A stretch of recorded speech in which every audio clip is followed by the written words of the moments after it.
Muy buenas noches. Estamos llevando hasta sus hogares en vista de los acontecimientos que están a nuestro alrededor, tomando una forma cada vez más severa, triste, patética y dramática ante el desalojamiento de miles de familias en el Estado de Israel, de la Franja de Gaza. Tenemos nosotros como cristianos que preguntarnos qué relevancia tienen estos acontecimientos a la luz de la Biblia. Esto ha despertado un tema de discusión, de paneles de diferentes conferencistas, y estamos escuchando barbaridades históricas con una ignorancia tremenda del trasfondo que existe teológico, arqueológico, geográfico e histórico de la Biblia. Y muchas personas están creyendo que lo que está sucediendo, bueno, pues es algo que va a beneficiar al mundo, que ya va a haber un poco más de paz en el Medio Oriente, que al formarse un Estado palestino ya puede haber más tranquilidad, y que con este desalojo los judíos van cada día más a arrinconarse hasta que llegue el momento en que los palestinos les quiten la ciudad de Jerusalén. Así pues, vamos a iniciar una miniserie en esta tarde titulada ¿De quién es la tierra de Israel? Aparentemente parece una redundancia al decir de quién es la tierra de Israel, ¿verdad? Pues es de Israel, pero con la única diferencia que cuando hablamos de Israel, este nombre le fue cambiado por un emperador romano porque su esposa se llamaba la Palestina, y entonces le adjudicaron este nombre de origen griego. Y la historia o los historiadores hablan de la tierra de la Palestina precisamente para suprimir el nombre que Dios, el Dios de la Biblia, le dio a esta tierra como el nombre de la tierra de Israel. Entonces vamos pues a ver en el libro de Romanos como una introducción y descubrir que aun cuando lo que estamos viendo, y muchos cristianos dicen, es que los judíos ya no son el pueblo de Dios, y ya no hay judío, ni griego, ni gentil, y esto es absolutamente una verdad, Dios no ha dejado de tratar con la nación de Israel como nación políticamente, porque aun cuando los judíos ya no son el pueblo escogido de Dios actualmente, sino que ahora somos de todas las nacionalidades, y ahora tanto judíos como italianos, mexicanos y americanos formamos el cuerpo de Jesucristo y estamos injertados en el cuerpo de Jesucristo, y por eso somos hermanos, aun cuando muchos cristianos quieren judaizarse y volverse judíos y ponerse la kipá y actuar con judíos, como judíos, ir al Shabbat, etcétera, etcétera, cosas que son irrelevantes a la luz del nuevo pacto. Entonces toda esta confusión que existe es precisamente por no conocer las Sagradas Escrituras profunda y a fondo, para que podamos nosotros dilucidar en esta tarde y a través de estas conferencias traer un poco de luz al pueblo de Dios. En el libro de Romanos capítulo 9, 10 y 11 se dedican 3 capítulos del Nuevo Testamento para poder asegurarnos a los cristianos de que Dios no ha terminado con los judíos. Repito, están, podríamos decir, como en la banca, o sea, no tienen una participación ya como el sacerdocio y el pueblo, y la bendición que originalmente Dios dispuso para que ellos fueran al mundo entero, ahora ya es la iglesia la que se ha encargado de poder llevar al mundo el evangelio, y la iglesia está formada de todas las nacionalidades. Entonces no importa que tú seas judío en esta tarde que me escuchas, o mexicano, italiano, si eres cristiano, formas parte de la ciudadanía del cielo. Formas parte del cuerpo de Cristo. No importa el color de tu piel, el color de tus ojos, tu estrato social, etcétera, etcétera. Ahora no somos absolutamente nada más que en Jesucristo. El que esté en Cristo, nueva criatura es. Entonces lo importante ya no es decir, me quiero hacer judío o no soy judío, porque la Biblia dice que esto ya no tiene relevancia a la luz del nuevo pacto. Pero la nación de Israel como tal, la Biblia dice que estos judíos que ahorita fueron hechos a un lado, y que por causa de que Dios los desechó, porque ellos quebrantaron el pacto, y ahora somos los beneficiarios nosotros del pacto abrámico, Gálatas 3, el que es de la fe en Abraham es judío verdaderamente, y los que somos de la fe somos verdaderamente los descendientes de Abraham. Aun cuando nosotros estamos ahorita recibiendo el beneficio de las promesas de Dios a través de Abraham, nuestro padre, porque en Cristo Él es la semilla a través de la cual nosotros recibimos las bendiciones de Dios, Dios cuando regrese en su segunda venida, cuando Cristo venga, dice Romanos 11, versículo 25 al 27, no quiero, hermanos, que ignoren este misterio. O sea, es un misterio el que Dios los tenga a los judíos actualmente detrás de las cortinas. para que no seáis arrogantes en cuanto a vosotros mismos, que ha acontecido a Israel endurecimiento en parte. O sea, no fue un endurecimiento, ¿qué cosa? Total. ¿Por qué? Porque desde que Cristo murió y fue crucificado, ¿quiénes fueron los primeros cristianos? ¿Judíos? ¿El Mesías fue judío? ¿Se salieron de la sinagoga para comenzar a formar las iglesias cristianas? Entonces, toda la iglesia tiene su fundamento en los judíos. O sea, no se endurecieron todos. El mismo apóstol Pablo dice, ojalá que yo me convirtiera en anatema por amor a mis hermanos.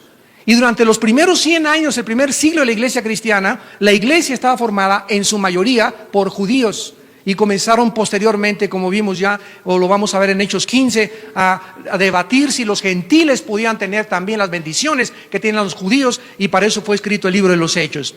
Pero la Biblia nos muestra claramente que siempre hubo un remanente.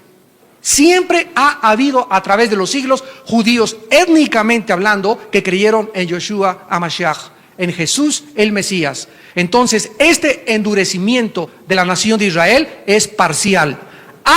Dice, este endurecimiento durará hasta que haya entrado la plenitud de los gentiles. Y luego, o sea, cuando termine esta plenitud, todo Israel, ¿qué cosa? Será salvo. Como está escrito, vendrá de Sión el libertador que apartará de Jacob la impiedad. Esto apartará de Jacob la impiedad es Daniel 9, 24 al 27, la profecía de las 70 semanas. Dios acabará con el pecado, con la iniquidad, se ungirá el santo de los santos, y entonces los judíos tendrán su Yom Kippur. Los judíos tendrán su día de expiación. Dice Apocalipsis 1, y verán al que traspasaron y harán lamentación. Y ahorita lo que está pasando en Israel, independientemente del fenómeno de que están siendo desalojados, por primera vez estamos contemplando que toda esta gente está comenzando otra vez a leer la Torah, o la Torah, la ley de Dios. El mismo Ariel Sharon dijo, estoy leyendo el libro de los jueces, estoy leyendo Primera y Segunda de Reyes, estoy leyendo y quiero documentarme acerca de cuánto de la tierra es de nosotros y por qué la perdimos. Entonces, este regreso, esta presión de ellos a comenzar a leer por la opresión y la angustia que están pasando, ¿qué cosa dice la Biblia? Es usada en la soberanía de Dios y en el plan eterno de los siglos. Dios es el arquitecto del universo y no hay ningún acontecimiento que no pueda tener relevancia a la luz de las profecías bíblicas. Entonces vamos a regresarnos en Romanos 11 al versículo 16 en adelante para que podamos tener un trasfondo teológico y poder contestar la pregunta más explosiva que podríamos ahorita actualmente contestar: ¿a quién le pertenece la tierra?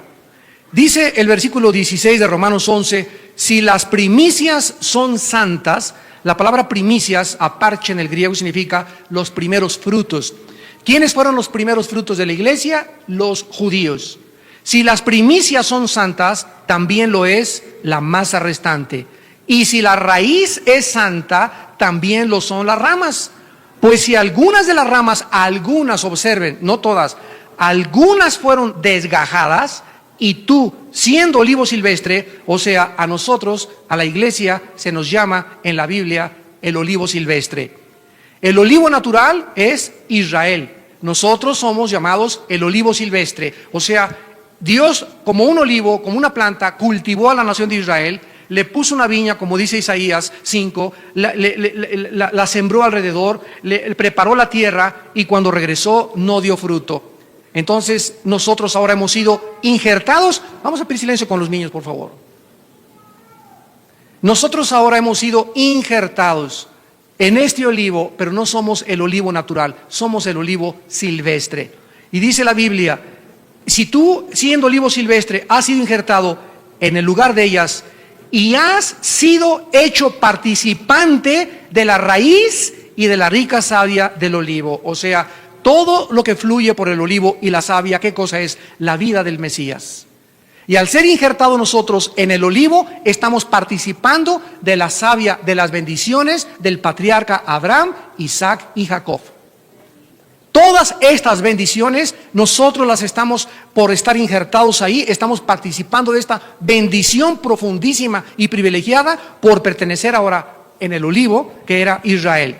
Y dice el versículo 18, no te jactes contra las ramas. Y si te jactas, sabe que no sustentas tú a la raíz, sino la raíz a ti. O sea, ¿qué es lo que nos mantiene vivos y qué es lo que nos mantiene cerca de Dios?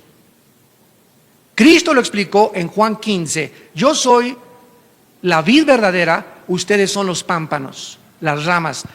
Una rama en un árbol no puede permanecer mientras no esté unida al árbol.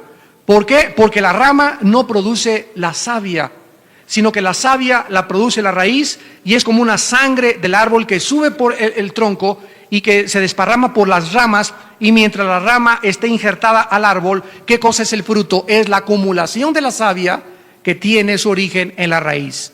Entonces, mientras nosotros permanezcamos unidos a Cristo, nosotros no somos la vida, nosotros no somos la verdad, nosotros no somos la luz. Cristo dentro de nosotros es la luz, Cristo dentro de nosotros es la verdad, Cristo entre nosotros nos ha sido hecho sabiduría, redención y poder de Dios.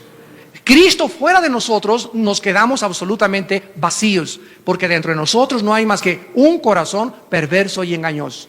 Así que si yo tengo algo bueno en mi vida, lo único bueno que tengo en mi vida es la vida de Jesús. Porque la carne para nada aprovecha, el Espíritu es el que da vida. Entonces nosotros tenemos que permanecer en Cristo para que podamos nosotros tener fuerza, para que yo tenga sabiduría, para que tenga esperanza, para que tenga propósito en mi vida, para que mi vida tenga sentido. Me alejo de la Biblia, que es donde está la savia, la vida de Jesús. Me alejo del poder de Dios.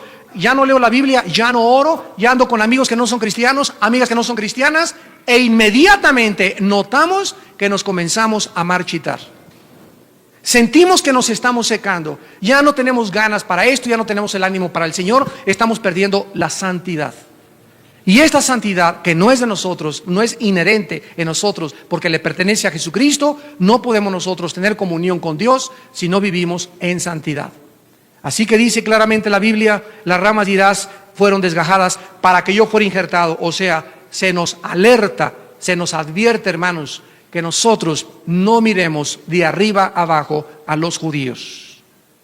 Quiero decirles que después del tercer siglo de la era cristiana, la iglesia, cuando los judíos dijeron, ya descansamos, por fin, ahora Constantino se convierte en el emperador romano y absorbe el cristianismo como la religión oficial, los judíos dijeron, ya nos van a dejar de perseguir. Y cuando Constantino absorbe el cristianismo como la religión oficial, la iglesia se convierte en el principal perseguidor del pueblo judío. Si ustedes supieran todo lo que Martín Lutero dijo de los judíos, no lo podrían creer. Casi decía que eran peor que los animales.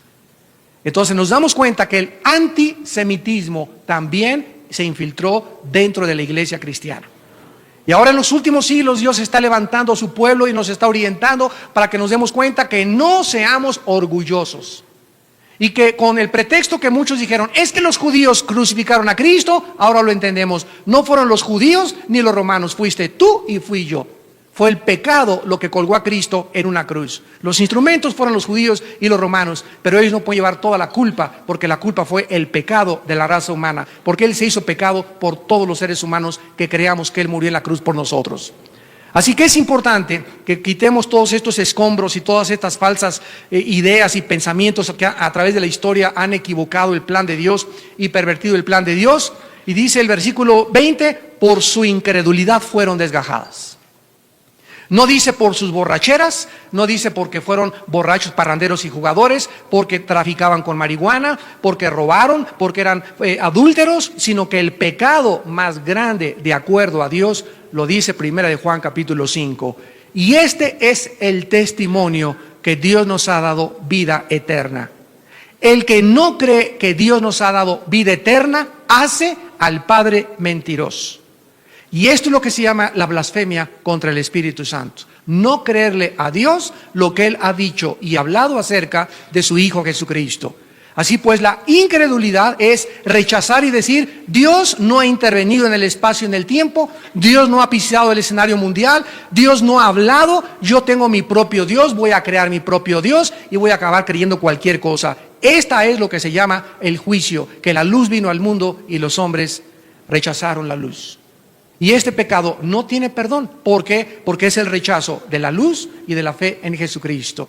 Entonces, los judíos rechazaron, y lo vamos a estudiar en esta noche, a Dios.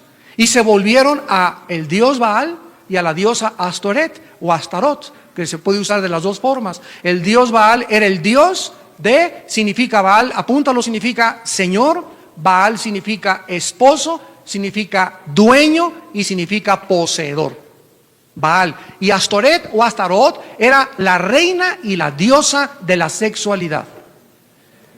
Y tú puedes decir ahorita no tengo a Baal ni tampoco tengo a Astarot. Sin embargo, en el siglo XXI en que nosotros vivimos, la Biblia nos previene, dice Primera de Juan, hijitos, apártense de los ídolos. Y creemos que los ídolos, ¿verdad?, es una estatua de San Cristóbal, del niño de Atoche o de la Santa Muerte, etcétera, etcétera. Y la Biblia nos muestra que cualquier cosa que aparte tu corazón y tu devoción de Dios es un ídolo.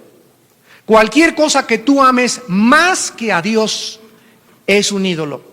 Y por eso Baal se llama esposo, porque te casas con el deporte, o te casas con el América, o te casas con tu motocicleta, o te casas con tu hobby, o te casas con tu trabajo y trabajas de las 8 a las 8 de la noche y tu trabajo se convierte en tu Dios. Cualquier cosa a la que le dediques más tiempo que a Dios es tu ídolo. Y ahora se adora a la diosa del sexo. Ahora el sexo se anuncia hasta para anunciar una pastilla de jabón. Para cualquier cosa, revistas, anuncios publicitarios, películas, todo, ya los nombres de las películas están tan descarados que ahora ya usan hasta la prostitución para poder anunciar realmente lo que Dios ha condenado como la causa de la corrupción y la depravación del ser humano. Entonces la iglesia corre este peligro de volverse otra vez al dios del dinero, al dios Baal y a la diosa del sexo. Y esta es la razón por la cual, ¿qué cosa? Fueron desgajadas. Vienen ustedes la advertencia. Pero tú, versículo 20, por la fe estás en pie. ¿Qué es lo que me mantiene parado? O sea, aquí en esta tarde, y los que nos escuchan por la televisión, la Biblia dice que no hay más que dos tipos de personas. Los que están de pie y los que están tirados. Y los que están tirados están, ay, ya no funciona el cristianismo, ay, ya no puedo, ay, ya no tengo fuerzas. Hermano, ore para que caiga la unción del Espíritu Santo y tóqueme para que el Espíritu Santo me sacuda. Y comienzan a creer que hay fórmulas y se les llama milagros maruchas. Creen que algo instantáneo, voy a ir a esa reunión para que me toquen y sea ungido y en ese momento ya voy a salir y voy a tener, ¿sabes una cosa? No hay ningún atajo para la santificación. Esto es algo de todos los días, de todos los días, de todos los días. A lo mejor fuiste a un congreso y te sentiste bien y ungido, gloria a Dios, pero llegando a tu casa y al amanecer tienes que volver otra vez a vivir en ese nivel de santidad. Y nadie va a pelear tus batallas más que tú. Tú tienes tus guerras que luchar y yo tengo mis batallas que luchar. Así que no vengas con el pastor, hermano, ayúdeme. El que te va a ayudar es Dios y tú tienes que pelear por ti y usar las armas de la luz. Yo solamente te digo cómo usarlas, pero tu responsabilidad es tuya como soldado de Jesucristo. No podemos cargar a nadie en la guerra. Demasiado tiempo. Cada quien llevará sus propias cargas. Entonces hay personas que están y quieren que las cargues y no las podemos cargar. Sobre todo cuando ya eres mayor de edad y ya estás grandecito. Ya tienes que luchar y enfrentar tus responsabilidades y tus decisiones de acuerdo a lo que tú hiciste en tu vida. Ya no puedes, papita y mamita esta. Ya enfrenta tú la vida y enfrenta tus responsabilidades para que Dios te pueda bendecir. Nosotros por la fe estamos firmes. Lo único que nos mantiene de fe es seguir creyendo. Seguir creyendo que Dios es Dios. Seguir creyendo que Dios puede verdaderamente fortalecernos. Y dice más adelante, por la fe estamos firmes, porque si Dios no perdonó a las ramas naturales, a ti tampoco te perdonará. Qué tremenda advertencia para nosotros, ¿verdad? Y es lo que vamos a ver ahorita. Estamos viendo cómo están sufriendo los judíos. Y llegan, haz de cuenta que llegan mañana y nos dice el gobierno, toda la colonia del Valle, les damos 48 horas para que dejen sus casas. Y van a ser rodeados con más de 40,000 soldados y no se salen. Y no solamente les ordenamos que dejen sus casas, sino que los estamos sacando para que le entregues tu casa a tus enemigos. No podemos entender todavía lo que ellos están experimentando. Yo le decía a mi esposa, he visto y hemos visto todos en el cine y en el teatro, en las películas, a las mujeres llorar, ¿verdad? Y como gritan las árabes y todo. Y en México y en cualquier lado, pero yo nunca había visto llorar hombres como los he visto llorar ahora que están siendo desalojados. O sea, estoy viendo a hombres llorar con dolores de parto, como si les hubieran matado a toda la familia, así con una desesperación tremenda. Y cuando sabemos que el gobierno israelí les dio $150,000 de indemnización, o sea, por lo menos ya tienen, no los echaron así nada más a la calle, sino que lo están cambiando a otro lugar, pero aman tanto la tierra y tienen 38 años desde el 67 que conquistaron estos territorios ahí, que ellos están llorando como con dolores de parto porque saben lo que representa espiritualmente. En su espíritu, aunque no reconozcan a Jesús, saben que algo está más profundo que los hace llevar a la angustia y al dolor, y que es un retrato al mundo entero, principalmente para nosotros, es un aviso del cielo. Si ellos después de más de 2000 años fueron desechados y Jesús dijo: no vendré a vosotros hasta que no me digan bendito el que viene en el nombre del Señor, imagínense a nosotros, la iglesia, que tenemos mayores bendiciones, mejor pacto y un mejor sacerdocio, lo que Dios nos va a demandar antes de que Él venga. Y esta es la razón por la cual les quiero hablar de esto. No solamente les quiero dar historia de Israel y lo que está pasando, sino que ha conmovido las fibras más íntimas de mi alma, porque Dios nos está diciendo: vengo pronto, y quiero decirles, así como a ellos les estoy apretando la pinza y cada vez por haberme rechazado sufrirán, Dios, dice la Biblia en Pedro, el juicio comenzará con mi casa. Y quiero decirles, hermanos, que Dios está comenzando a juzgar cientos de iglesias en el mundo entero. Cientos de pastores, cientos de familias, cientos de predicadores. Ahorita es una purificación que se viene del Espíritu Santo, donde Dios va a sacar de nosotros la razón y los motivos verdaderos por los cuales le estamos sirviendo. Y ahorita no es el tiempo de que soy frío o soy caliente, o eres frío o eres caliente. No es tiempo de tibieza. Dios odia la tibieza. Y ahora te vas a demostrar tú que eres o no eres. Y si no eres frío ni caliente, quiero que sepas que te vomitará Dios de su boca. Y el mundo va a estar más rodeado de pornografía, de depravación, de corrupción, donde te vas a acostumbrar a creer que es normal esto. Y dice la Biblia: como un rayo caerá sobre el mundo, como ladrón en la noche caerá sobre el mundo, y el mundo no se dará cuenta lo que está por acontecer. Y lo podemos ya percibir en el aire. Ya huele a podrido el mundo a nuestro alrededor. Matrimonios gays en España, matrimonios gays en Holanda, matrimonios gays en Bélgica, en 4 estados de Estados Unidos. Está la propuesta aquí en la Cámara de Legisladores, por lo que vamos a hablar con los líderes del PRI el sábado, de que qué pensamos de que si promueven los matrimonios gays en México, cuáles son las consecuencias de estas cosas. ¿Es verdad que tienen derecho los homosexuales y las lesbianas a ser madres y padres de los niños? ¿Es verdad que se puede legislar la moral de ese sentido? ¿Qué vamos a decir nosotros? Es nuestra oportunidad. Pero tú sigues leyendo el Calimán. Sigues acostándote y no te pierdes la telenovela. Y así pasa, llegas a los 40, 50, 60 años de edad y siempre tu vida ha sido superficial. Una vida vana, una vida carente de propósito. Nunca has podido estar de pie. Siempre has estado a gatas. Siempre has pedido que te jalen, que te carguen. ¿Por qué? Porque nunca te has convertido en un guerrero y en una guerrera de Dios. Y ahorita Dios está preparando su último ejército para pelear contra las cosas que vienen. Porque el diablo viene como un río, pero vamos a levantar bandera contra él.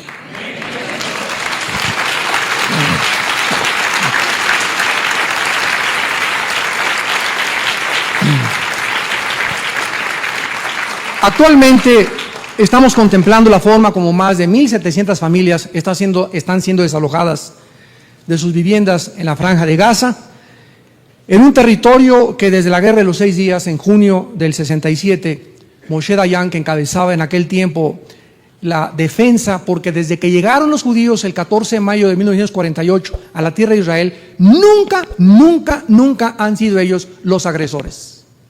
Esto es muy importante y jamás lo mencionan en la televisión. Siempre han sido los agredidos.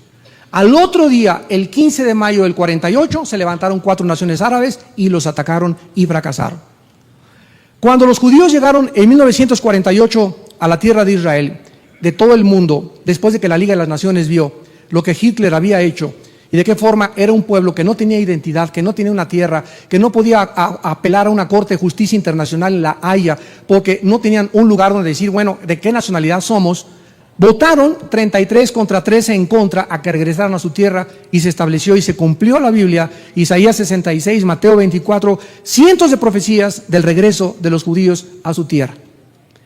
En ese momento, la tierra de Israel estaba poblada por muchos árabes. Síganme con mucho cuidado, estaba poblada por muchos árabes. Nunca los árabes habían tenido una permanencia continua en la tierra de Israel, porque en 1917 los ingleses sacaron a los otomanos turcos que durante 400 años controlaron la tierra de Israel. Así que nunca ha habido tal cosa como un control árabe o judío desde hace más de 3 o 4 siglos. Entonces llegan los ingleses y son sacados los ingleses y se les devuelve a los judíos la tierra. Pero los árabes que estaban viviendo ahí los expulsaron para que entraran los judíos.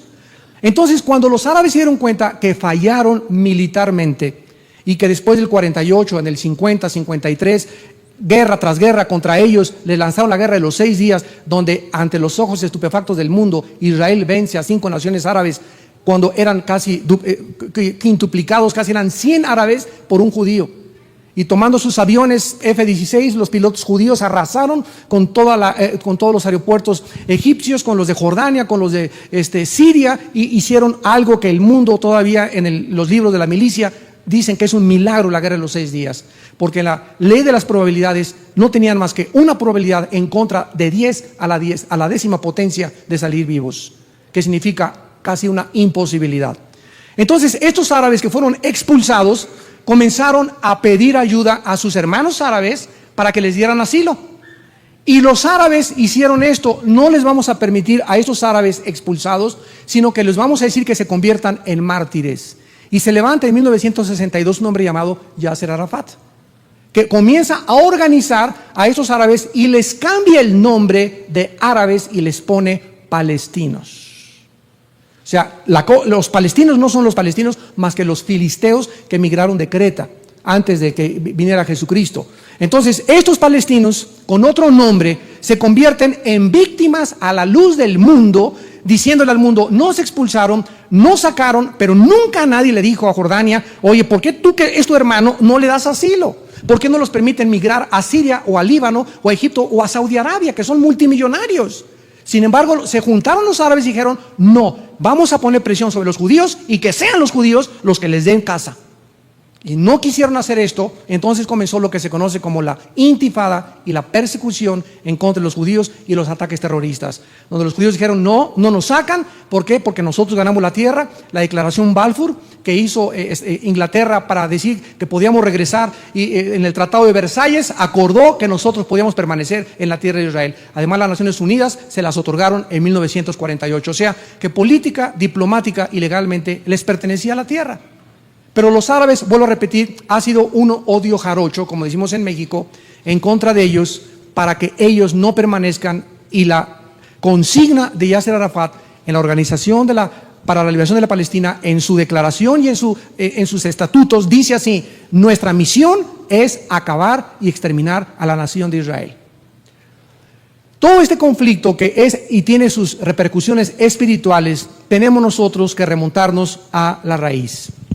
Actualmente, la presión internacional, principalmente de la Unión Europea, está obligando al gobierno israelí, encabezado por el premier Ariel Sharon. Por cierto, la palabra Ariel, apúntala, significa el león de Dios, que tampoco es coincidencia.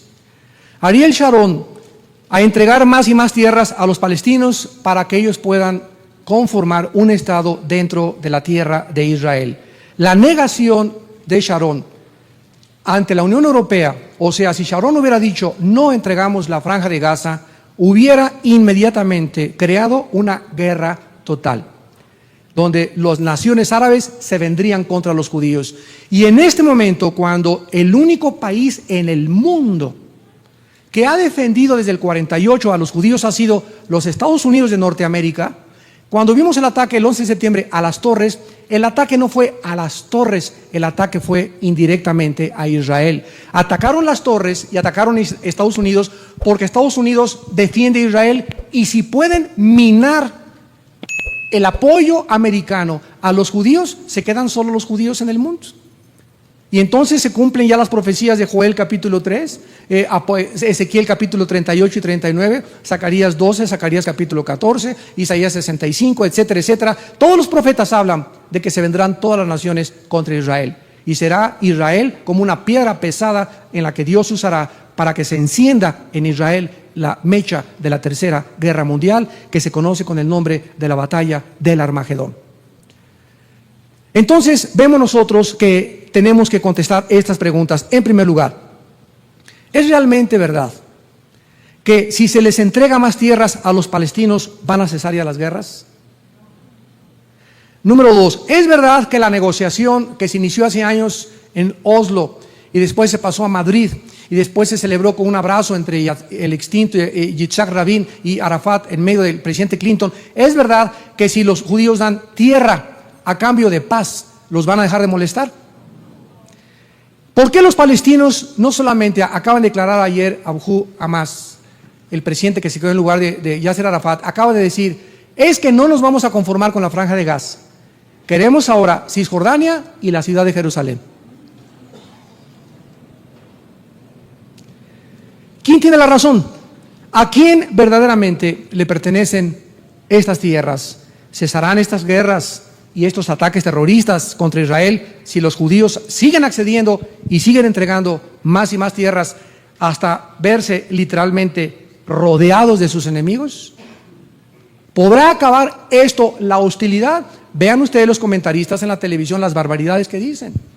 No es que es un buen programa porque ahora sí ya va a haber paz, esto va a acceder a que se facilite el camino de la paz, etcétera, etcétera, pero ellos no saben que precisamente está profetizado en la Biblia que esta presión sobre Israel los hará a los judíos recurrir a lo que Moshe Dayan le llamó la Operación Sansón. ¿Recuerdan ustedes a ese personaje y ese carácter que todos los niños conocen como Sansón en la Biblia, que es un carácter real? ¿Qué le pasó a Sansón? Sansón era un hombre que el Espíritu Santo entró a su vida para una misión, acabar con los filisteos. ¿Quiénes eran los filisteos? Todos los que habitaban la franja de Gaza. Los que ahorita se encuentran apoderándose de la franja de Gaza. Y después se les cambió el nombre a palestinos, vuelvo a repetir. Pero los filisteos fueron una tribu que emigró del mar Mediterráneo y llegó y se convirtió en enemigos de Israel. Y Sansón no acabó con ellos por la sensualidad que él tuvo. Abortó Sansón su misión en la vida.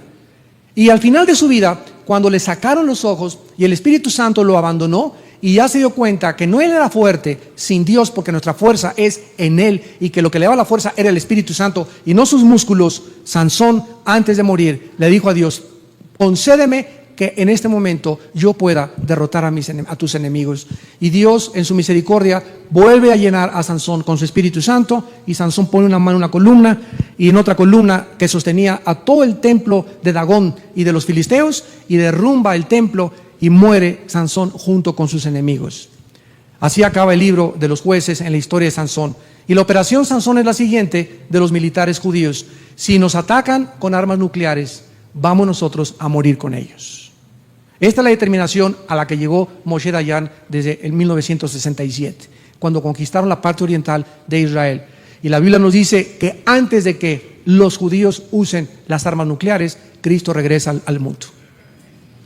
Y mirarán aquel al que traspasaron, y Jesús les dice, cuando vean en Jerusalén la abominación desoladora que habló el profeta Daniel, que es el anticristo, corran.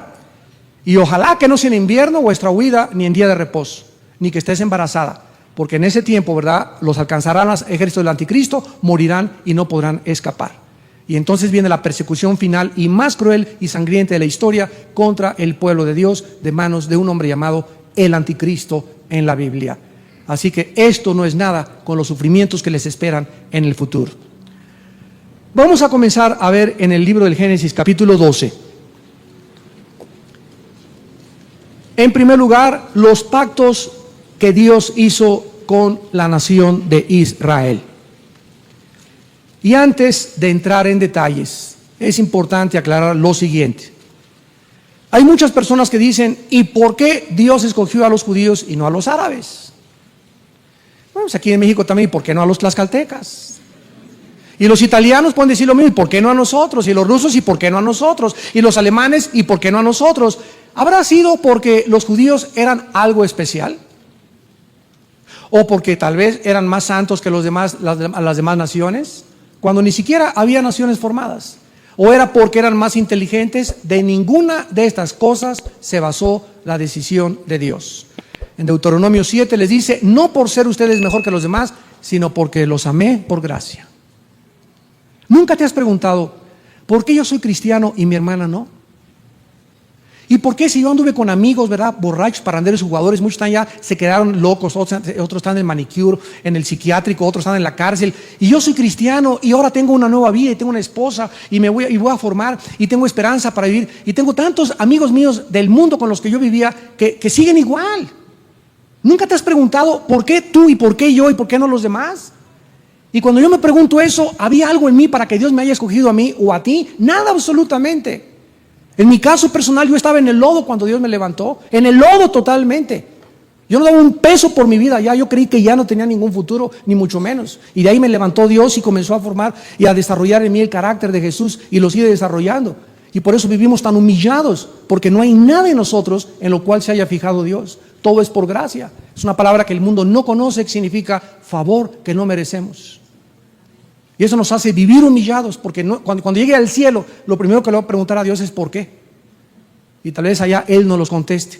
Entonces, Dios escoge, y vamos a olvidarnos de que porque eran judíos, árabes, italianos.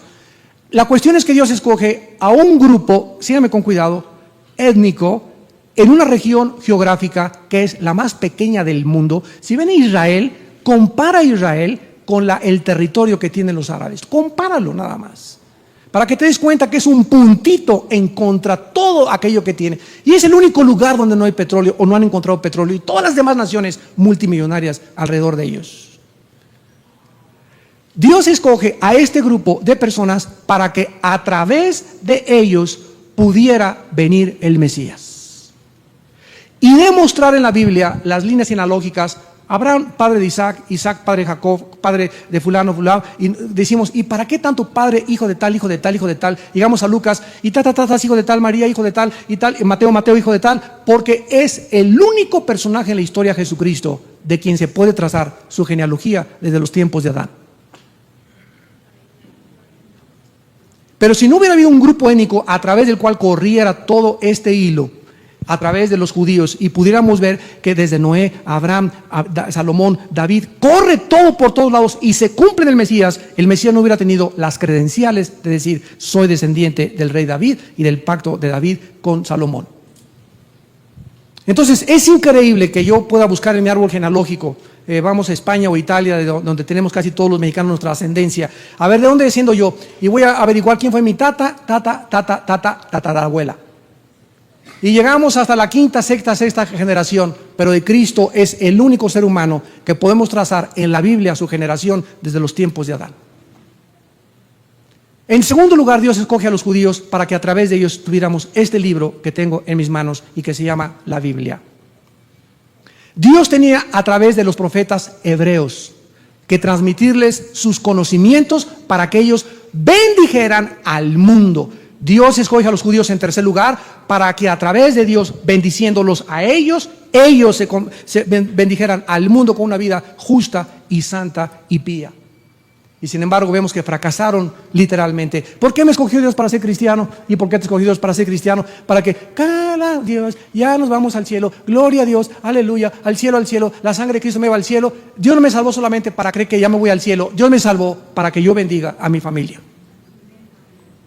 para que bendiga a mis hermanos, para que bendiga a mis hijos, para que bendiga a mi esposa, para que bendiga a mi ciudad, para que bendiga a mi nación, para que bendiga a mis amigos en la escuela, para que sea yo un objeto de bendición en lugar de un objeto de maldición, que es lo que éramos antes de ser hijos de Dios. Si tú no entiendes tu misión en tu vida, estás abortando el plan de Dios para tu vida. Nada de lo que nos da Dios. ¿Para qué me da Dios dinero? ¿Y para qué me da y me enriquece? ¿Y para qué me pone más dinero en el banco? No, para que guarde y guarde y guarde. ¿Por qué? Porque se van a hacer agujeros en el saco. Dios me da para que yo pueda darlo a los demás, para que yo simplemente sea un canal de bendición a los demás. Nunca Dios nos da nada para nosotros desde Abraham. Te bendigo para que tú seas bendición a las naciones. ¿Vas entendiendo el plan de Dios? Porque la avaricia es idolatría. Dios no quiere que nos aferremos a nada porque lo que Dios nos da es para los demás. Pero cuando guardas de más es cuando conviertes tu corazón en incrédulo y cuando comienzas a levantar a Dios, a hacerlo a un lado y a levantar el Dios del dinero en su lugar. Los judíos fueron escogidos en cuarto lugar para que a través de ellos se cumplieran el 85% de las profecías bíblicas. Y cuando el mundo ve que la Biblia miles de años antes del 48 hablaba que los judíos iban a regresar y fundar el Estado y nadie los iba a volver a sacar, comenzaron muchas personas, caray, la Biblia tiene razón. Y cuando estamos viendo ahorita el desalojo, que son maldiciones que Dios está permitiendo caer porque Dios va a tratar con ellos y con los árabes, también decimos, Dios mío, las palabras de Dios son fieles y verdaderas. Esta es la razón por la cual Dios escogió un pueblo llamado los judíos. Y por lo cual cuando ellos abortaron su llamado, Dios los desechó. No para siempre, como ya vimos en Romanos 11, sino que los tiene detrás de las cortinas para volverlos a llamar a ser actores en el último acto de la vida del planeta Tierra. Ahora bien, aquí en Génesis capítulo 12, dice la Biblia en el versículo 7 que cuando Dios llama al fundador, al padre de la nación judía, le apareció a Jehová Abraham, Génesis 12:7, y le dijo: a tu descendencia daré esta tierra. Y edificó allí un altar a Jehová, quien le había aparecido. En Génesis capítulo 13, versículo 15, Dios le dice: porque toda la tierra que ves la daré a ti y a tu descendencia para siempre. Por favor, tomen nota. La palabra descendencia es la palabra hebrea sera con Z, que significa semilla o simiente. Y nosotros somos esa semilla, de acuerdo a Gálatas 3 y Gálatas 4 y Gálatas 5. Génesis 17, versículo 8. Y te daré a ti y a tu semilla o a tu descendencia después de ti la tierra en que moras, toda la tierra de Canaán, heredad perpetua, y seré el Dios de ellos. En respuesta, cuando Abraham le dijo: ¿cómo que nada más a mí y a Ismael? ¿Se acuerdan quién fue Ismael? Ismael es el hijo ilegítimo que Abraham tuvo con una de sus mucamas o con una de sus sirvientas llamada Agar. Y cuando nació Ismael es porque Abraham se adelantó al plan de Dios al ver que se tardaba el nacimiento de Isaac. Entonces Abraham amaba a su primogénito, a Ismael. Y cuando Dios le dice eso, ¿verdad? Dios le contesta respecto a Ismael en Génesis capítulo 17 y le dice del 18 al 21, es que hermanos, esto es precioso. Todo esto nos hace entender lo que está pasando ahorita en el Medio Oriente. Dice Génesis 17, versículo 18 al 21, y dijo Abraham a Dios: ojalá Ismael viva delante de ti. Aquí Abraham está intercediendo por su hijo. Respondió Dios: ciertamente Sara tu mujer te dará a luz un hijo y llamará su nombre Isaac. Y confirmaré mi pacto con él como pacto perpetuo para sus descendientes después de él. Y en cuanto a Ismael, tómenle nota que Ismael es el padre de los árabes. Los judíos descienden de Isaac, los árabes de Ismael. A ver, entonces tenemos la ecuación: los judíos y los árabes son primos hermanos y se están matando. Vean nada más, son primos hermanos. En cuanto a Ismael, también he oído, he aquí, miren lo que dice: le bendeciré y le haré fructificar y multiplicar mucho en gran manera. 12 príncipes engendrará y haré de él una gran nación. Como nosotros sabemos, las naciones más ricas del mundo actualmente y el mayores yacimientos petrolíferos en el mundo se encuentran debajo de Saudi Arabia, Irak e Irán.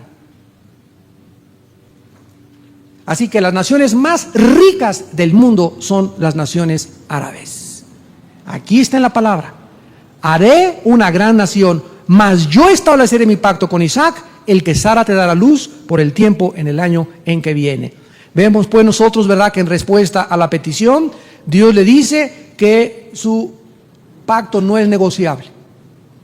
El descendiente sería y bendecido Isaac, pero los árabes serían grande y ricamente también bendecidos por Dios, por las promesas del pacto.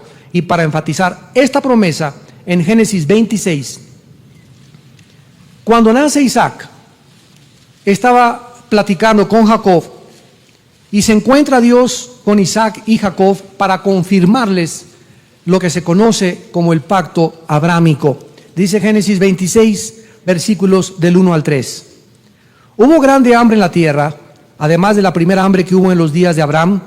Y se fue Isaac a Abimelech, rey de los filisteos, en Gerar.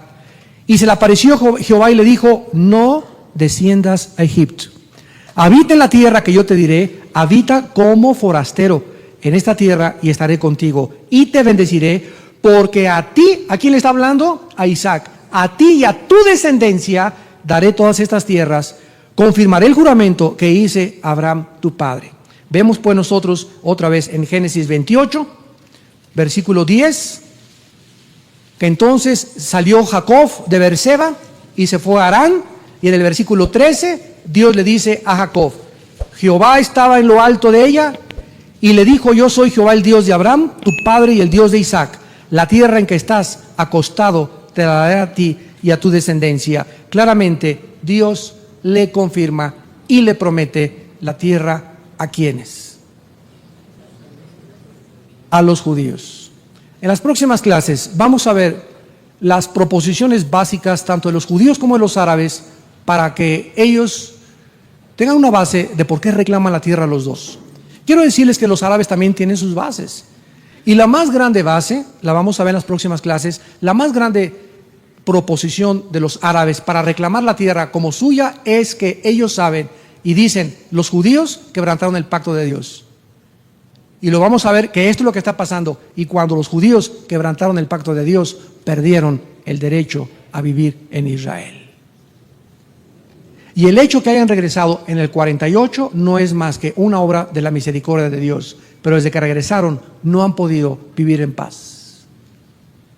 Y aunque ya no van a ser nunca arrancados de acuerdo a las profecías bíblicas, porque cuando vengan a usar las armas nucleares va a venir Jesucristo, esto nos habla que la venida del Señor está más cerca de lo que esperamos. Y oiréis de guerras y rumores de guerras, pestes, hambres, terremotos en diferentes lugares. Se levantarán los hijos contra los padres contra los hijos, y los enemigos del hombre serán los de su propia casa. Pero ustedes, pequeña manada, no tengan temor, porque estoy con ustedes todos los días hasta el fin de los siglos. Mi mano derecha te sostendrá, nunca te dejaré, nunca te desampararé. Pero el que habita al abrigo del Altísimo morará bajo la sombra del Omnipotente. Lo único que tenemos que hacer es, para no ser desgajados, como fueron desgajados los judíos, es seguir creyendo, porque por la fe estamos en esta noche de pie. Oremos. Padre de Abraham, de Isaac y de Jacob, Padre de misericordias y de toda consolación, que nos has dejado las sagradas escrituras para que las escudriñemos, para que podamos encontrar en ellas a Jesús escondido detrás de todas las profecías, y porque además con ellas participamos de la vida eterna. Jesús te pidió y te dijo: Padre, santifícalos en tu palabra es verdad. Somos santificados, somos apartados cada vez más y más mientras más leemos la Biblia, mientras más nos apropiamos de sus promesas y mientras creemos lo que está escrito, porque esta confianza en lo que Dios ha hablado se llama en la Biblia la fe. La fe no es más que creer que Dios ha hablado y que lo que Él ha dicho ha sido verdad, y que ninguna de sus palabras jamás ha caído en tierra, porque los cielos pasarán, pero la palabra de Dios siempre permanecerá. Te doy gracias, Padre, porque tú dices que nunca mudarás lo que ha salido de tus labios. Tus promesas son todas el sí y el amén, y en Cristo nos llevas de victoria en victoria, y no tenemos por qué tener temor absolutamente de ninguna cosa, porque al ver los acontecimientos mundiales y al ver a aquellos que formaban parte de tu pueblo lo que están sufriendo en nuestros ojos, delante de nuestros ojos, y estamos viendo que tus promesas se cumplen y que ellos, por haber rechazado al Mesías, están siendo despojados de sus viviendas y de sus lugares, es con el único propósito que se vuelvan a ti en estos tiempos. Tú estás preparando a Israel para que te acepten cuando tú vengas como el Redentor. Y tu palabra dice: en su angustia me buscarán. Y desgraciadamente es en la angustia, cuando nos va mal en la vida, que volteamos los ojos al cielo y te pedimos ayuda. Orad por Jerusalén y por la paz de Jerusalén, dice la palabra de Dios. Y oramos, Padre Santo, por Jerusalén en esta noche. Oramos por ese pueblo que aún está apartado conforme a tu propósito eterno, para pronto ser usado otra vez. Y veremos a 144,000 judíos como los primeros frutos de este gran avivamiento en Israel, predicando el evangelio al mundo entero antes de tu venida. Veremos miles de ellos que vendrán a conocer a Jesús el Mesías, y te pedimos que nos des a nosotros compasión por ellos, y oramos por la paz de Jerusalén. En esta noche tal vez haya alguna persona, ustedes que nos ven a través de la televisión, que aún no tienen este pacto con Dios. Un pacto que en una cruz el Hijo de Dios con su sangre misma lo selló, y se llama el nuevo pacto. El nuevo pacto que Dios ya no hizo con su pueblo, sino que lo hizo ahora con aquellas personas que le aceptaran como el Mesías de Dios. ¿Y qué te pide Dios en esta noche? Que te arrepientas de tus pecados, que creas que Jesús, su Hijo, en la cruz, el Mesías prometido, pagó con su sangre por tus pecados y mis pecados, y que tú le recibas en esta noche en tu corazón como tu Señor y tu Salvador. ¿Qué tengo que hacer? Me preguntarás, para invitar a Cristo esta noche o en este momento a mi vida. Ahí desde donde nos estés escuchando, dile estas palabras: Señor mío y Dios mío, te he oído en esta noche a través de la Biblia y creo que tú eres el único Salvador.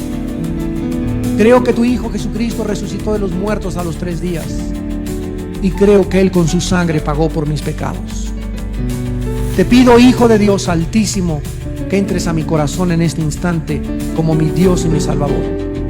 Te pido perdón por mis pecados, y en estos tiempos tan difíciles en que estoy viviendo, hazme una luz, hazme una antorcha. Permíteme amarte apasionadamente, Señor Jesús.